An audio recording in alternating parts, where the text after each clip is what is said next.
Good morning, everybody. This is Tom from 20th Century Rescue doing another early morning video of my recent finds. Most recently was at an auction. We have auctions every Tuesday night, and they have previews in the afternoon, um, which I rarely get to go to, so I have to run down there just before 6:30, and they never start on time. But here in Seymour, we have Keystone Associates. Um, yeah, it's an auction place. It's nothing special, but there can be some nice finds. And this week I got some nice finds, and I'm going to start out with some smalls here. Um, and these are uh, copper enamel, very popular in the 60s and 70s. And but I have one that's special. Well, they're all kind of special, actually. I don't care who made them. This is done by a famous artist, uh, W. Tischler, and this is very cool. And this is what, about 3, 4 inches in diameter. Very cool gold and aqua enameled copper. It is signed on the back. You can barely see Tischler there. So yeah, so this is fine number one. Now I bought these copper um, bowls, plates, ashtrays actually as well in one lot. So there's number one. Number two should be very popular.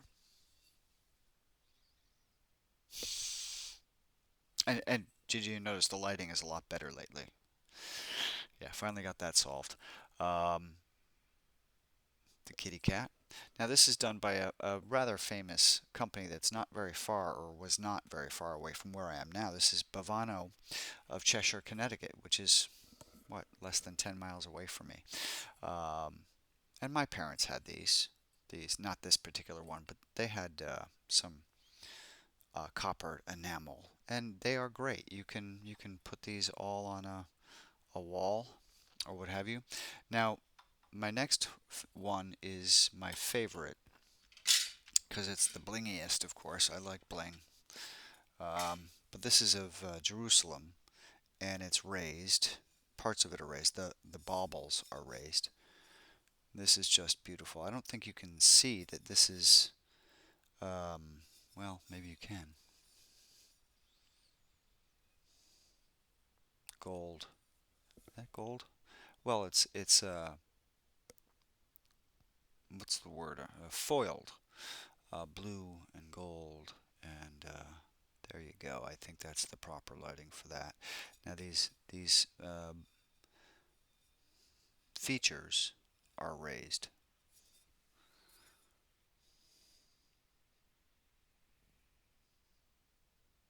And this is probably 4.5 inches in diameter.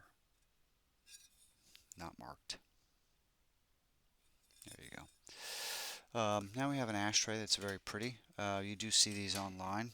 Um, this is another.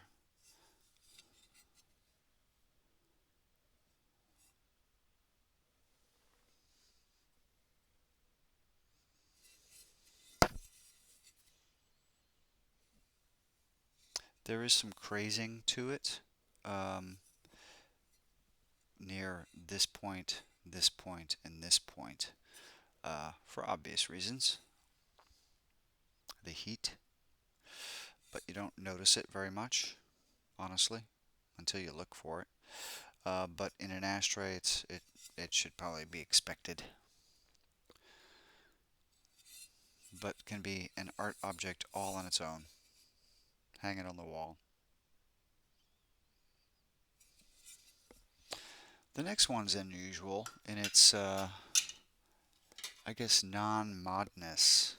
It is a rose. Very simple and unusual in that, I think.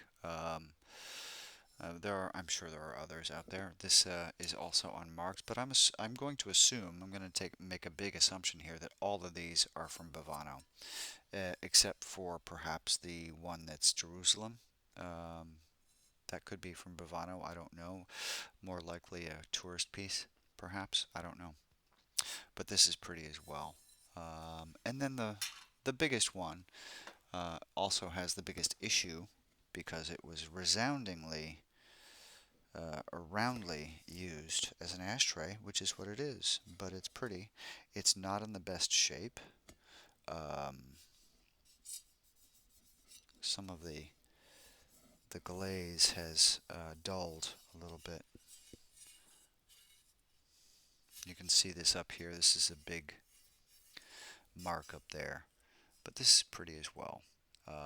But it does have uh, issues. I have to wash it again just to make sure that's not something that can be taken off. I just soaked it. I didn't do anything else other than soak it. So here are the enamel. This is the last of the enamels. And this is, again, this is Bavano from Cheshire, Connecticut, in the aqua and blue. All right, so that's the lot of enamel I got. This next one is not from the auction. A lily vase. I don't know much about it. I don't think anybody does. Um, you see a lot of these online. This is that light pink rather than white or clear. It's pink frosted. Um, and this will be a nice find for somebody. This is not going to be an expensive piece whatsoever. I don't think this would be more than $25 or $30.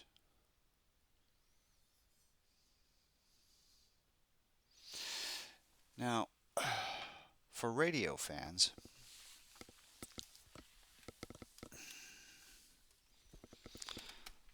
this did come from the auction.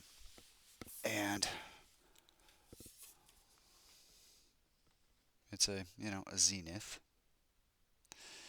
The AM works, the FM does not work.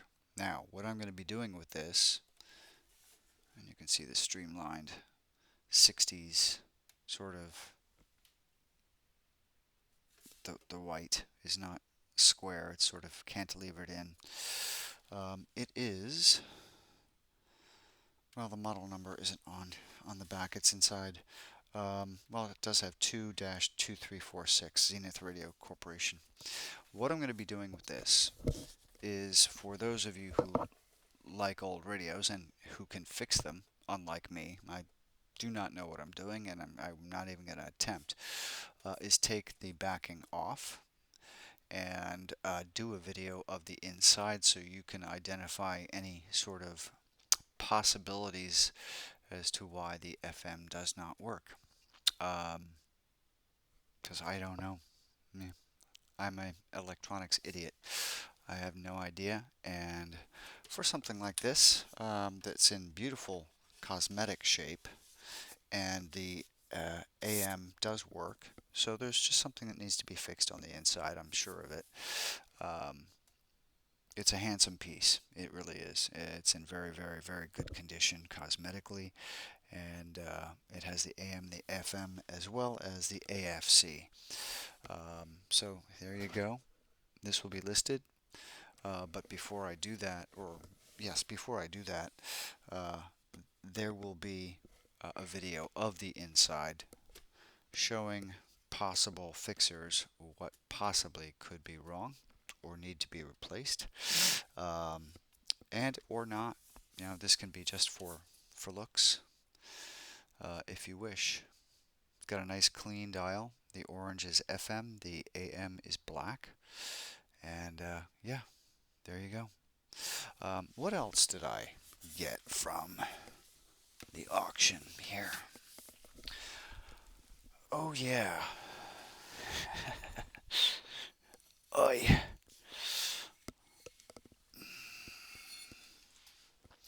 speaking of big pottery,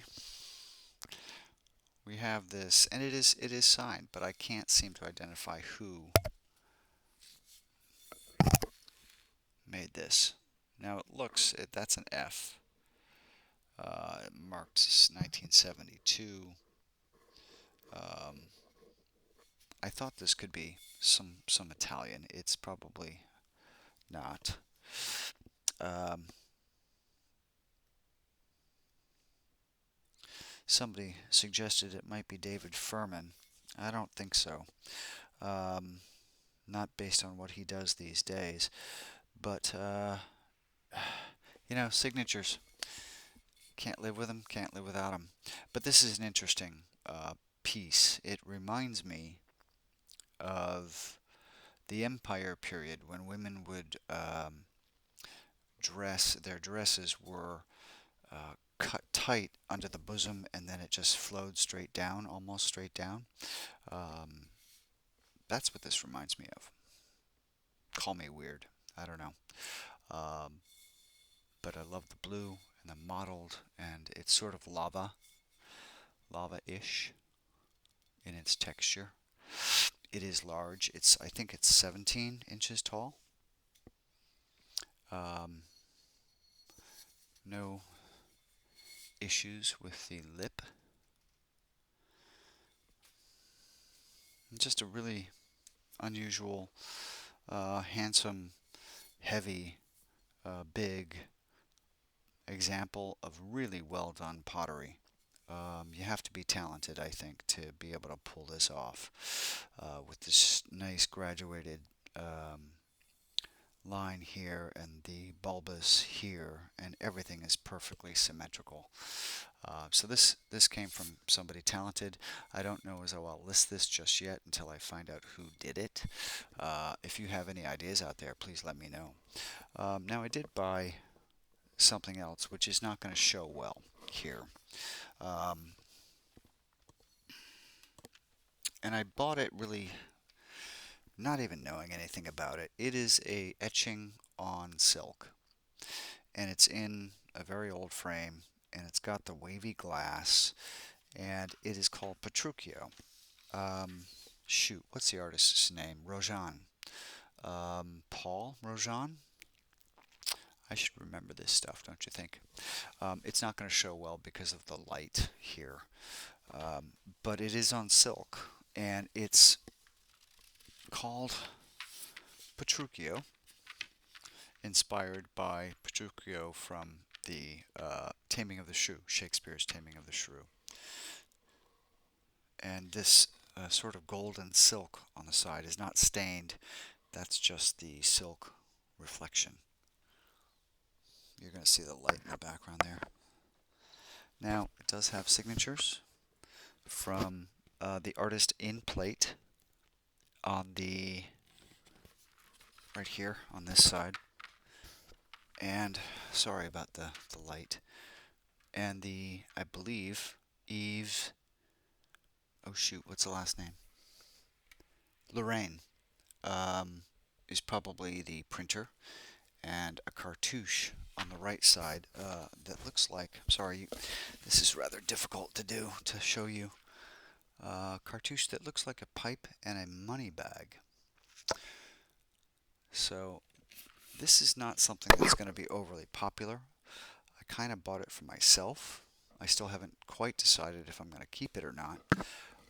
But the age, it attracts me. The frame, it does need some, or it has had some work in the past. There's a chip somewhere that was painted over, and the glass is very thin.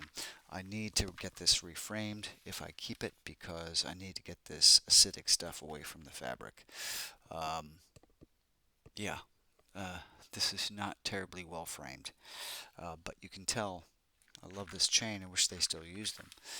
This is probably done when he was still alive, which he didn't live very long, this artist. He only lived to be about 43, I believe. So he died in 1888, and this is probably during his lifetime.